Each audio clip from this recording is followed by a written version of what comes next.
Welcome students. आज आपण काही एक्झाम्पल्स घेऊ, काही फंक्शनचे डेरिव्हेटिव्ह काढू. तर question right, differentiate the following with respect to x. म्हणजे दिलेल्या फंक्शनचं डेरिव्हेटिव्ह काढायचं आहे, म्हणजे त्याला डिफरन्शिएट करायचं आहे आणि तेही विथ रिस्पेक्ट टू एक्स. पहिलं फंक्शन दिलेलं आहे log of tan of x/2. तर याला लेट y इक्वल टू घ्यायचं आहे, कारण इथे y इक्वल टू दिलं नव्हतं. त्यामुळे let y equal to given function, let y equal to log of tan of x/2. It is a composite function. तर या कंपोजिट फंक्शन मध्ये बघा, पहिल्यांदा फंक्शन आलं log, मग tan आणि नंतर x/2. लॅगॅरिथमिक, ट्रिग्नॉमेट्रिक, अल्जेब्रिक या टाईपचे फंक्शन्स आलेले आहेत. तर सर्वप्रथम आपल्याला log फंक्शन हा फॉर्म्युला यूज करावा लागेल. त्यानंतर tan फंक्शन हा फॉर्म्युला यूज करावा लागेल.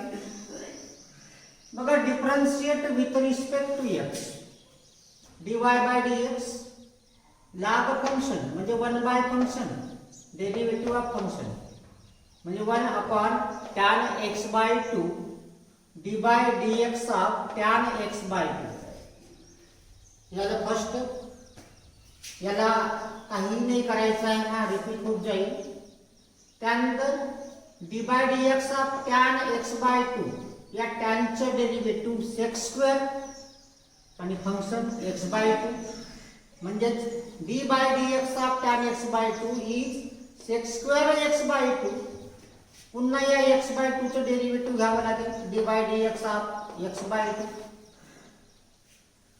इथे बघा sec² x/2, इथे tan x/2 आणि 1/2 is the coefficient of x, म्हणजे याचे जे डेरिव्हेटिव्ह आहे ते होईल 1/2.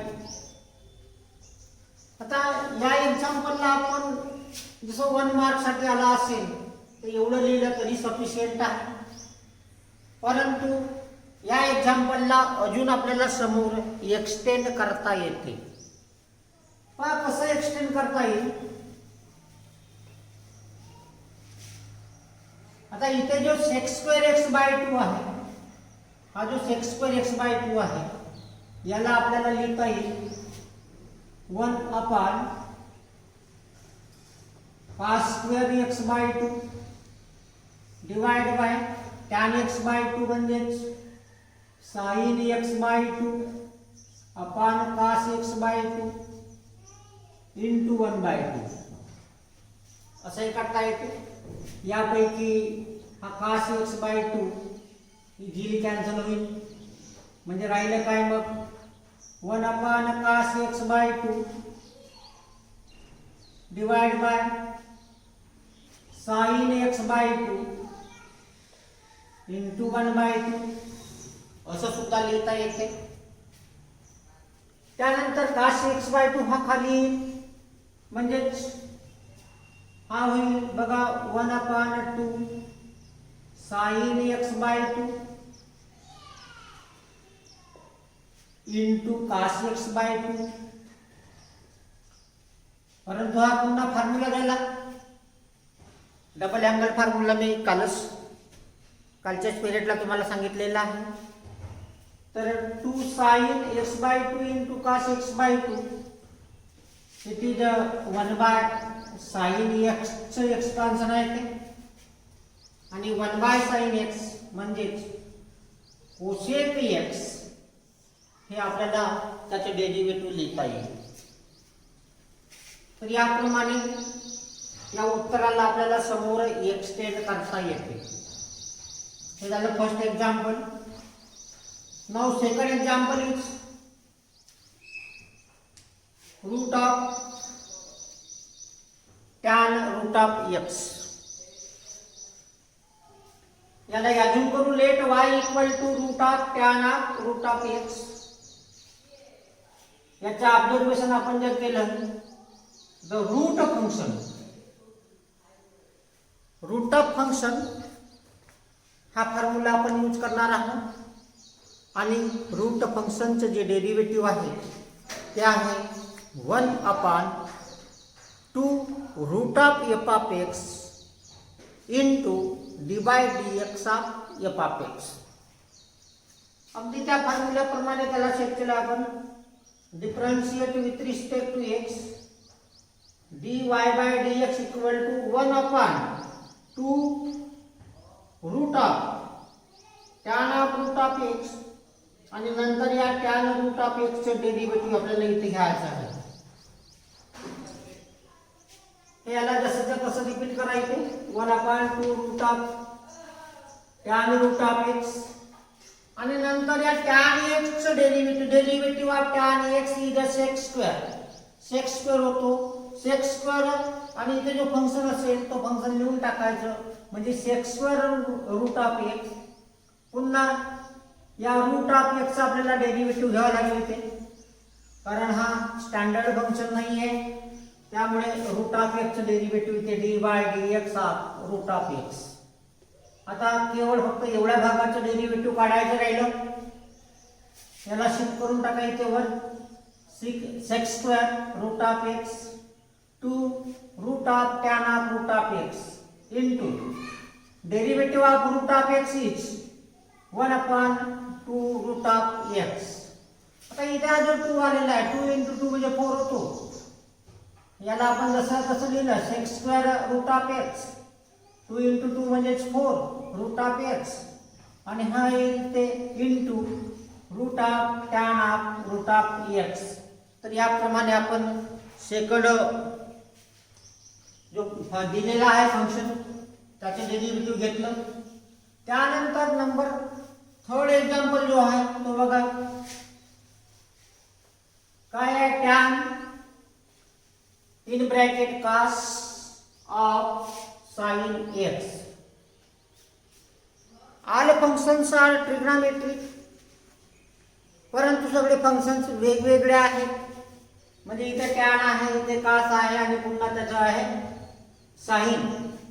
म्हणजे तिघांचं कॉम्बिनेशन.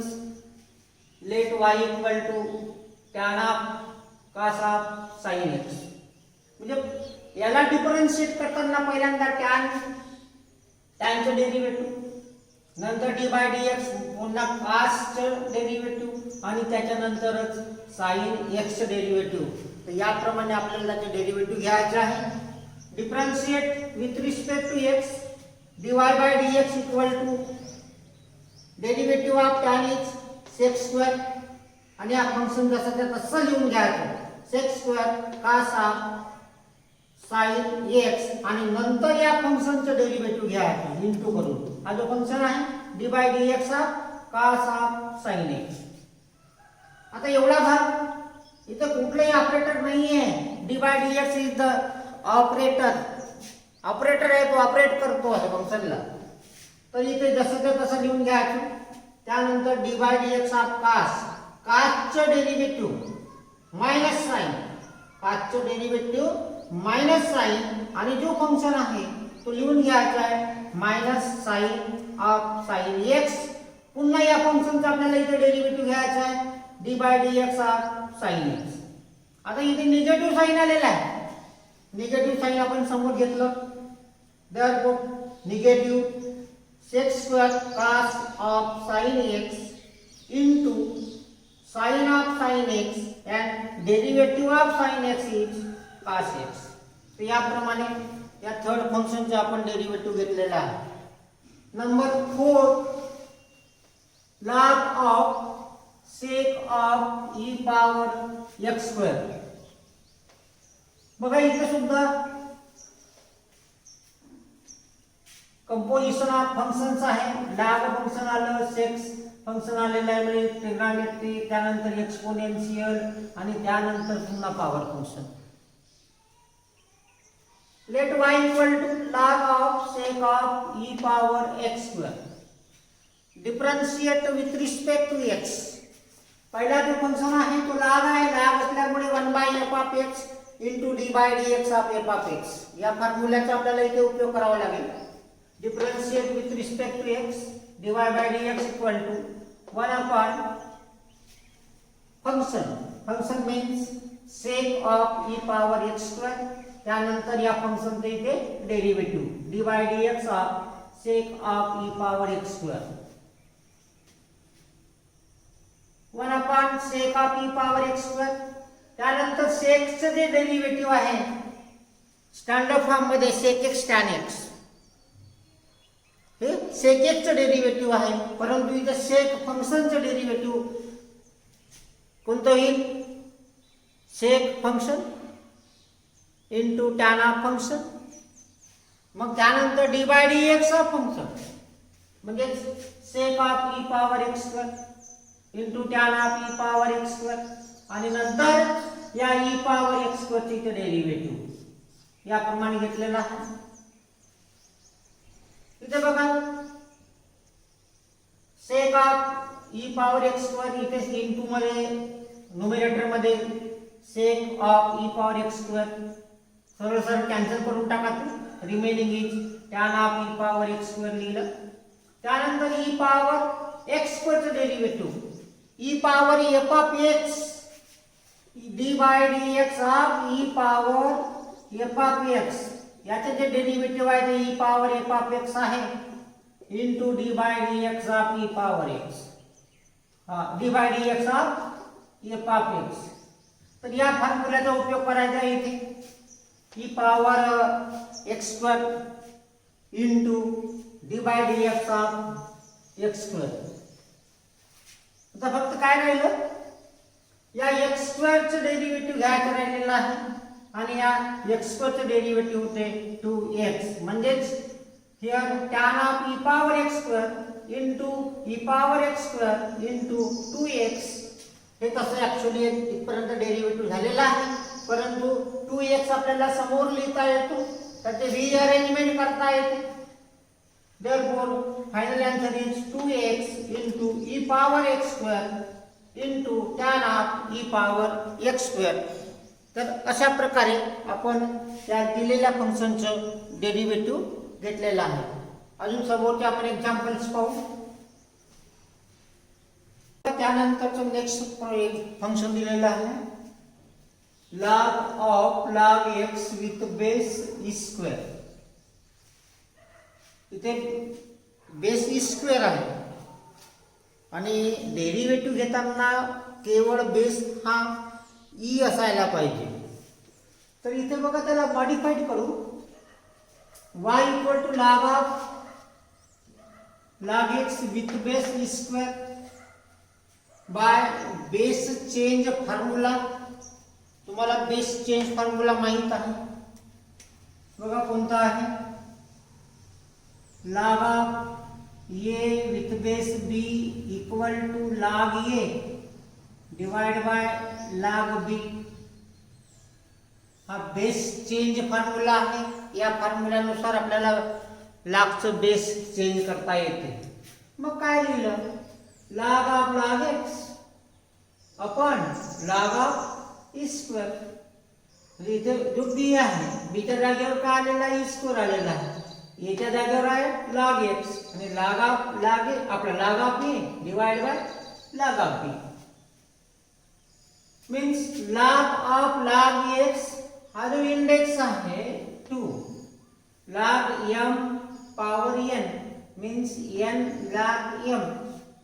काय होईल आता? हा 2 समोर जाईल म्हणजे याला आपण लिहिलं log x into 2 log e. But value of log e is 1. हा 1 आहे. 1 into 2 means 2. बघा इथे बेस काय आला आता? e आलेला आहे. त्यामुळे इझिली आपल्याला त्याला डिफरन्शिएट करता येईल. This is in the form of log function. log function या फॉर्म्युल्याचा आपण या ठिकाणी उपयोग करणार आहोत. Here 1/2 is a constant quantity, त्याचा तो कोएफिशिएंट आहे. Therefore differentiate with respect to x. dy/dx 1/2 आपण लिहून घेतलं.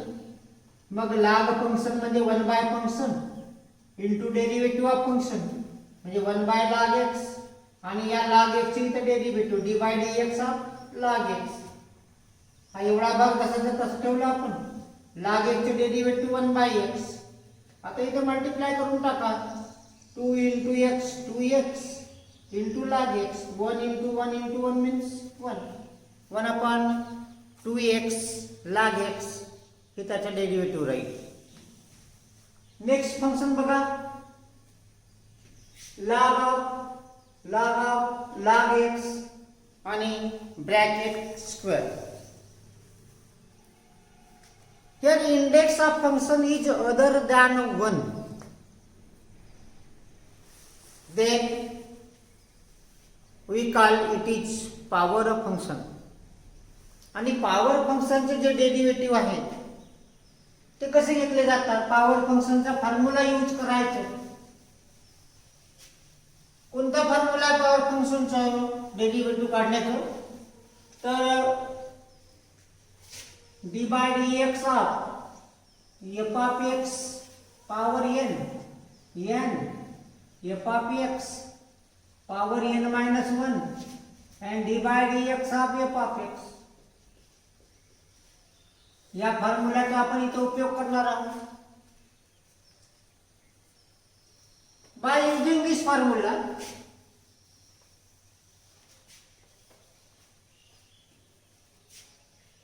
काय केलं? Differentiate with respect to x dy/dx 2 इथे शिफ्ट करून टाकलं आणि इंडेक्स डिक्रीज बाय 1 2 - 1 मीन्स 1 लिहायची काही गरज नाहीये. 2 log x. नंतर या फंक्शनचं derivative dy/dx of log x. आता इथे बघा log आणि हा फंक्शन log फंक्शनचं डेरिव्हेटिव्ह म्हणजे dy/dx of log of f of x means 1/f of x dy/dx of f of x. या फॉर्म्युलाचा आपण आता इथे उपयोग करणार आहोत. या जे की शेवटपर्यंत जसं तसं ठेवायचं. dy/dx of dx of log of x means 1 upon log x आणि नंतर याचं डेरिव्हेटिव्ह. पुन्हा इथे log फंक्शन पुन्हा याच फॉर्म्युलाचा उपयोग करायचा आहे. इक्वल टू 2 log x आणि ही संख्या डिवाइड मध्ये आणा log x इनटू या फंक्शनचं डेरिव्हेटिव्ह घ्यायचं आहे. log ऑफ फंक्शन म्हणजे 1 function into derivative of functions means 1 upon log x. पुन्हा या log x चे डेरिव्हेटिव्ह पुन्हा याला इकडे शिफ्ट करून टाका. 2 log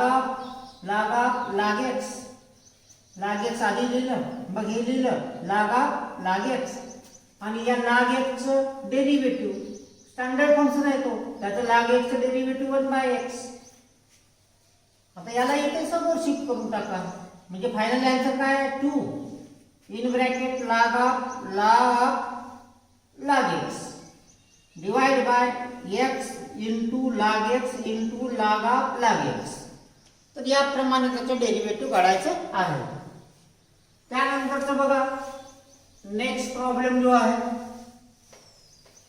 y equal to log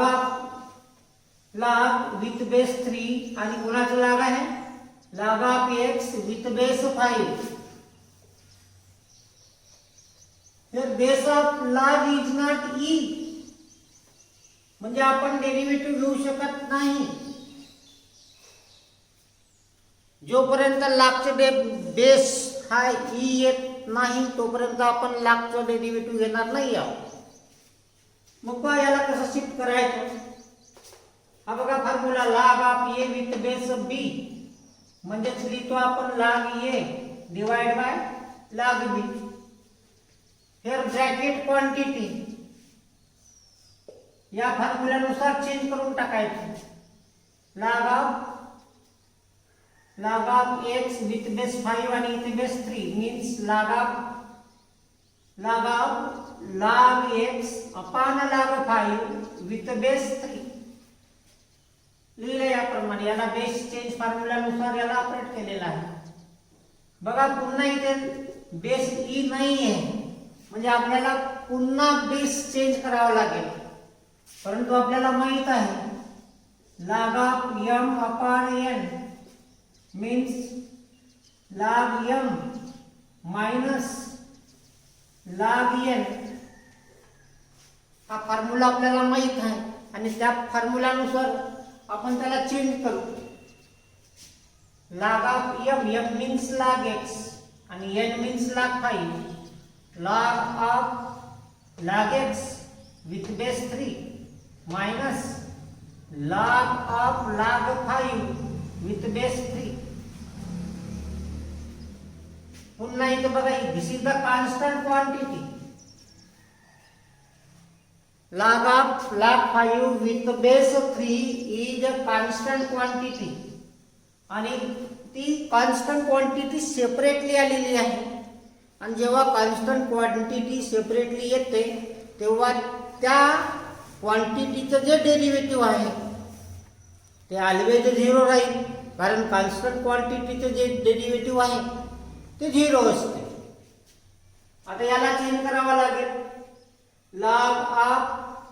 log x divide by log of 3 म्हणजे इथे a आणि हा b आहे तर log of a upon log of b यानुसार log of log x upon log 3 differentiate with respect to x.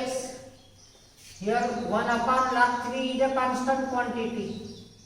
Here take only derivative of log x means log of f of x. याचे जे derivative आहे ते होईल 1 by f of x and d by dx of f of x.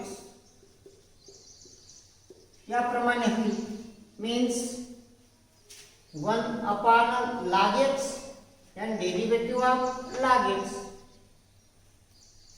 Here log x is the standard quantity. पुन्हा आपल्याला त्याचे derivative घ्यावाच लागेल. But here log of log 5 with base 3 is a constant quantity and we know d by dx of k equal to 0. k equal to constant. Other constant असेल. If k is constant then its derivative is 0. त्यामुळे आपण तिथे 0 लिहिलेला आहे. Therefore